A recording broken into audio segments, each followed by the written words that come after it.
John McCain about the Panetta-Cheney showdown. Here's Senator McCain. For joining us. Thank you, Greta. It's good to be with you. Senator, the big talk in town today is CIA Director Leon Panetta in the New Yorker says about Vice President Cheney that Vice President Cheney almost suggests he's wishing that the country would be attacked again in order to make his point. What do you think about the director's statements about the Vice President?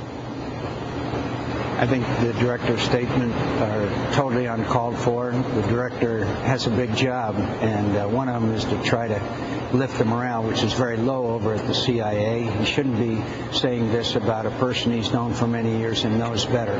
I don't know why he's doing it. He should retract it immediately. Well, it's interesting that Vice President Cheney gave a statement to Fox in which he says, I hope my old friend Leon was misquoted. Are they friends, do you know? I mean, because these are very pointed words in the former Vice President's direction. Well, this is a big town and a small town, and people get to know each other over the years. Both Leon Panetta as Chief of Staff of the White House and Dick Cheney is holding many positions, including both of them having been members of Congress, of course know each other well, and that's why this statement of Director Panetta is so uncalled for and unfortunate. He knows better. He's not a new guy in this town.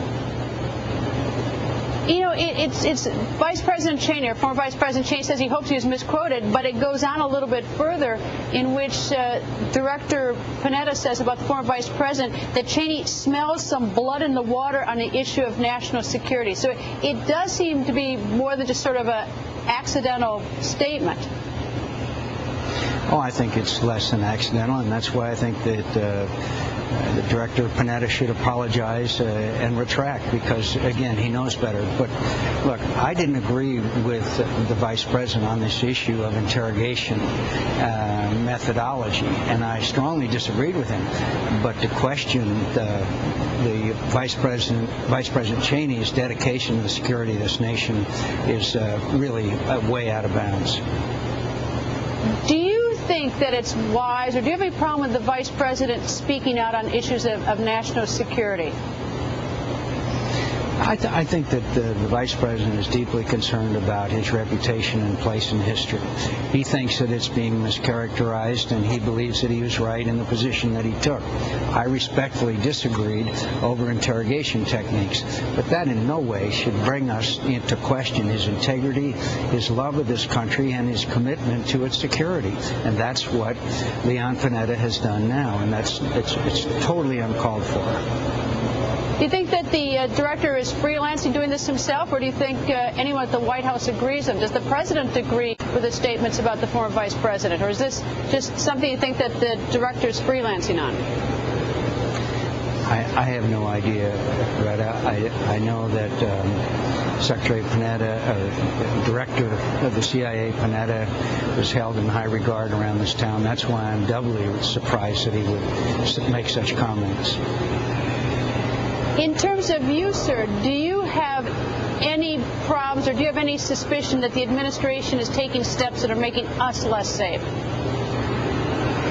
There are policies that I disagree with, but for me to believe that somehow they are willfully doing things that they know would endanger this nation's security, I just do not accept that.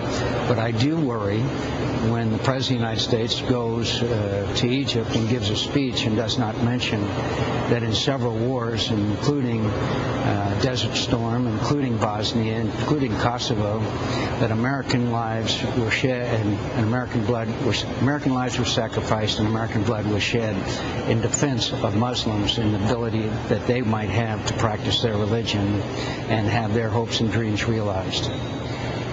I don't think that, at least I don't know of anyone who thinks that they would willfully do anything to jeopardize our national security. No. I guess I'm curious as whether you think, though, that the Obama administration's policies, accidentally or misguided or whatever, put us at greater risk.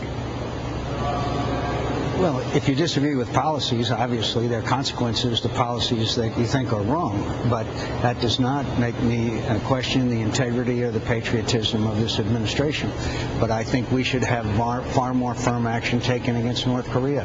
I think right now the president should be saying that we will respect the rights of the Iranian people to determine the future. This election should be canceled because it was obviously a rigged election, and it's shameful, and we should be funding immediately Radio Free Iraq. FADAR, I believe, is the proper pronunciation of it, FARDO, and we should be taking actions to impose further sanctions on the Iranians. The world is watching as these protests are going on right now in Iran after this election. Care to sort of think where we're headed on this? Because I think we're all sort of on pins and needles. There have already been at least one death in the protests. But when you watch this, what are you thinking?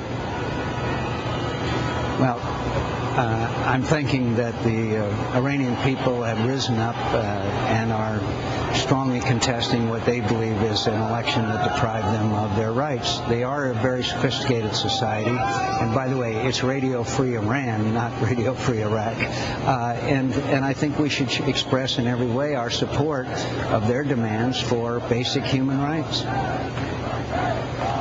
Their more moderate candidate, who not Ahmadinejad, but the more moderate candidate who is challenging the election, if there is a new election and if he's elected, what does that mean to us, and what does it mean to the Middle East policy, do you think? And I realize everything is so fluid when it comes to the Middle East.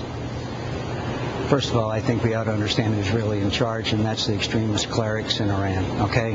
And this candidate was screened by them before he was allowed to run. He has a record that's not too stellar, although certainly compared to Ahmadinejad, it's probably better as far as his platform is concerned.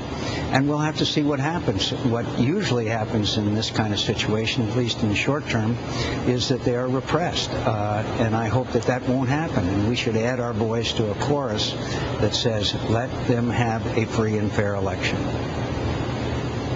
North Korea, the UN voted sanctions last week. What if you were President of the United States, how would our policy be different towards North Korea? Well, first of all, there were loopholes in the resolution as far as China and Russia is concerned, and the enforcement of these sanctions on North Korea.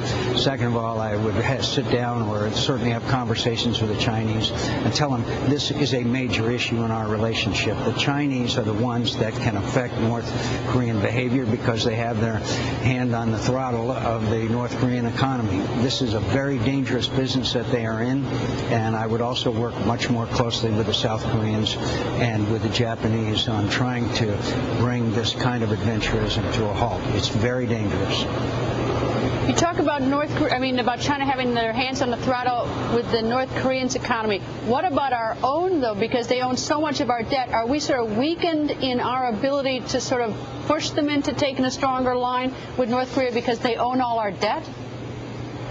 No, I don't think so. I think that we haven't put enough emphasis on this in our relationship with the Chinese. There's certainly plenty of channels of communications. The Chinese are in a bit of a quandary. They don't want North Korea to fall because they would have millions of refugees. They don't want a united Korea.